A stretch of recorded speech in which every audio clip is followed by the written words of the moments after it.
রোজা রাখা অবস্থায় বেশি বেশি দোয়া করবো। 3 শ্রেণীর মানুষের দোয়া ফেরত দেওয়া হয় না, জানেন তো?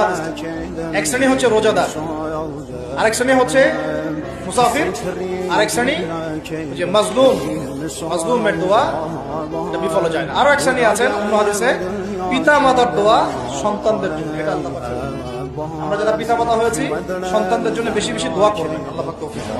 রমাদানের আগ থেকেই রাসূল সাল্লাল্লাহু আলাইহি ওয়াসাল্লাম এই দোয়াটা করতেন। বলুন আমার সাথে, আল্লাহুম্মা বাল্লিগনা ফি রমাদান ওয়া বারিক লানা ফিহি, আমিন। অর্থ হচ্ছে, আল্লাহ আমাদেরকে রমাদান পর্যন্ত পৌঁছে দিন এবং সেখানে বরকত দিন। রমজান মাসে 4টা আমল করবো, বলেন কয়টা? 1 নাম্বার বলেন লা ইলাহা ইল্লাল্লাহ। 2 নাম্বার আস্তাগফিরুল্লাহ বেশি পড়া, বলেন কি পড়া? আস্তাগফিরুল্লাহ। 3 নাম্বার আল্লাহর কাছে জান্নাত চাইবেন, বলেন হে আল্লাহ আমি আপনার কাছে জান্নাত চাই। আপনি বাংলায় বললেন, আরবি না পারলে। 3 নাম্বার। 4 নাম্বার আল্লাহর কাছে জাহান্নাম থেকে বাঁচা চাইবেন, হে আল্লাহ আপনি আমাকে জাহান্নাম থেকে বাঁচান, আমি আপনার কাছে জাহান্নাম থেকে বাঁচা চাই।